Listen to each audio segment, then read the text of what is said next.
this is Adam. Wanted to put together a quick video demonstrating the Self-Ignite Chieftain in Path of Exile 3.22. I've gotten a ton of questions about how it works, how to optimize it, how to improve it, how to get started, what to league start with, and I'd like to answer some of those questions, talk through some of the choices I made, and just kind of demonstrate the power of this build before it gets nerfed in 3.23. There's no way these nodes are going to stay untouched. With that, just a quick explanation of how the build works.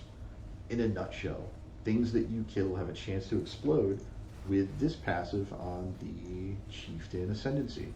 Hinekora Death's Fury, enemies you kill have 5% chance to explode, dealing 500% of their maximum life as fire damage. That is absolutely crazy. That has built-in scaling that makes it so that running a tier 1 feels like running a tier 16.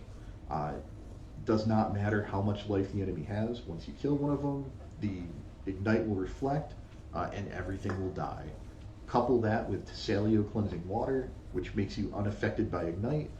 You are now able to safely reflect Ignite back onto yourself with the Fulcrum, unique staff that gives you the unique property that elemental ailments you inflict are reflected to you. You ignite an enemy, the enemy explodes. It ignites a nearby enemy, which you now have the Ignite on you, meaning that whatever you blew them up for, you are now dealing as damage over time to nearby enemies with the wonderful passive node, Fan the Flames. Ignites you inflict spread to other enemies within a radius of 1.5 meters. Couple this with AoE scaling, and enemies will just melt around you. You do not have to do any more active damage once you've killed the first few enemies, unless of course your Ignite wears off. Blunderbore makes it so that you have the lesser massive shrine buff, which increases your AoE significantly. I couple this with the Gull to increase the effect of that shrine even further. I put Shrine Effect on my Atlas tree to give me even further AoE. These also increase your life, yet there are no life mods on Blunderbore, so you are able to take the passive skill, the Mastery, which gives you 15% increased maximum life if there are no life modifiers on equipped body armor. As you can see, I'm standing in my hideout. I'm quite tanky, 6,500 life. I'm running Determination for additional armor, Purity of Fire to buff my max fire resistance, and Malevolence to increase my damage over time. I can run through maps like they're nothing. Endgame or map bosses take 1 to 3 seconds to kill depending on the stacks of Ignite that are on me. In addition, I'm running gear that speeds up my character. Bisco's Leash for item quantity, movement speed, and rampage. Goldworm for item quantity. I'm running Winter Weave to increase my speed. I'm running Death Rush to increase my speed. It can be a little challenging to get started, but I use Righteous Fire as a constant passive damage, meaning that as soon as I get close to an enemy, they start burning, eventually they die, explode, and then I just run through the map. It doesn't matter what active skill you're using. You can use Fireball, you can use Detonate Dead. I personally like Righteous Fire because I want to push one button at the beginning of the map and just glide through it. Let's take a moment to talk through what this build is good at and what it's bad at. This build is designed for really dense maps with tons of monsters. You want high pack size on your map. Breach, Legion, Blight, Delirium, Expedition, Beyond are all great candidates. I strongly recommend running this with a Delirium Mirror and at least one other mechanic that adds a bunch of mobs, but totally up to you. It's also possible that you can stack Growing Hordes and get massive pack size. I ran that for quite a while and was averaging 250 splinters per map at the end. What this build can't do, it struggles with high HP tanky monster content. Essences and Metamorph are very tough to complete with this build. It's possible that you can pop Vault Breach and have enough Ignites built up to destroy them, but it's not guaranteed, not reliable, more headache than it's worth in my opinion. So how do you start playing this build? First, I strongly recommend taking a Chieftain, following one of the awesome Chieftain RF guides that are out there. You can league start very early with this, transition to Righteous Fire as soon as you can get a Spring Leaf and actually equip the gem. I think that's level 18, but I'm not sure. From there you can just blitz through content until you get to endgame.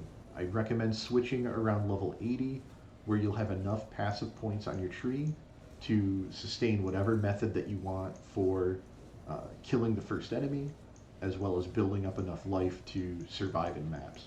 I ran this character to level 100 personally, running delirious maps, and it felt extremely tanky.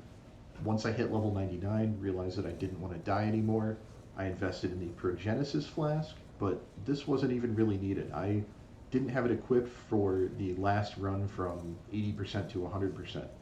The Defiance of Destiny amulet is so underrated right now. Last I checked on PoE trade, it's going for about 4 divines. Getting a good roll on it so that you can get up to 42% of missing unreserved life being gained before being hit by an enemy. This is critical. This makes it so that you can stand in most packs and simply tank the attacks that they throw at you.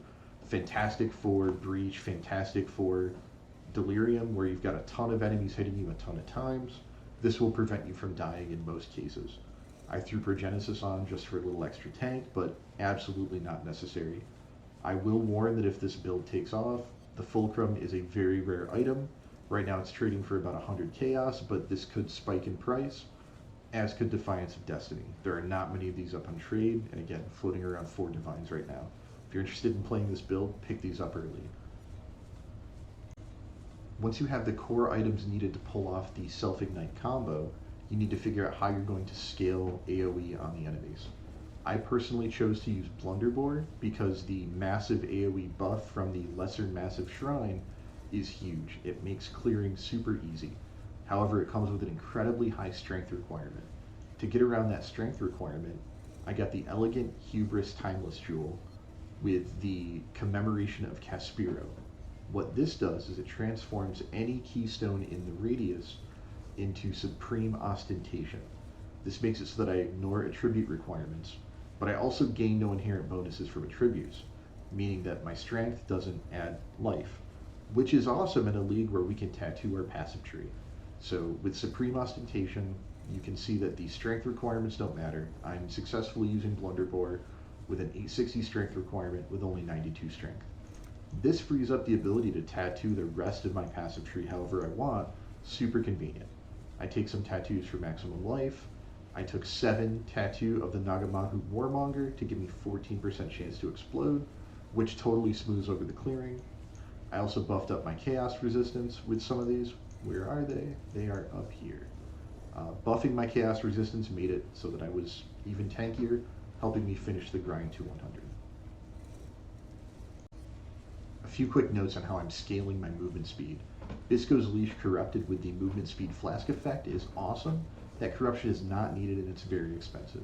You can start with any Bisco's Leash. The Rampage gives me massive movement speed. Once I've hit 1,000 kills, which happens at around a third of the way through a map if I'm being efficient, it makes me faster, so more movement speed per Rampage. Additionally, I'm using Goldworm with corruption for increased movement speed, but again, not necessary. You'll be fast enough without it. There's some really cool tech that somebody by the name of Starlight messaged me with last night, recommending I put Vortex on left click. What Vortex does is it let me take off the Call of the Void Ring, which I was using in place of Death Rush for self-chill. With Vortex, anytime I cast this and I hit an enemy, you'll see that I've got Bone Chill and I've got Awakened Unbound Ailments. These are increasing the chill effect that I'm hitting the enemy with, which reflects that chill effect back onto me.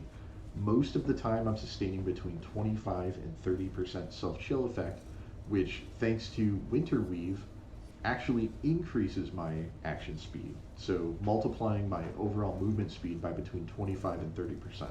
Super fast. This freed up room for me to put Death Rush back on, which allowed me to proc Adrenaline and move even faster in maps. I'm going to provide a quick overview of my skill tree, but I want you to note that how you build out your tree will depend entirely on how you want to trigger damage.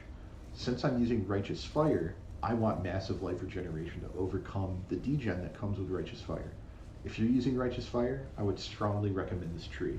If you are not using Righteous Fire, evaluate how much life regeneration you actually need to feel tanky. Again, with Defiance of Destiny, when you get hit, you're going to recover much of your missing life, which will make it much harder for enemies to kill you. Just a quick overview of my Righteous Fire base tree. First, I scale down here to Bloodless to give me massive life. I take Ignite and Bleed duration. These nodes are absolutely critical to give me increased duration of Ignite on me. I also scale up to take Heart of the Warrior, scale over for Robust to give me more life regeneration.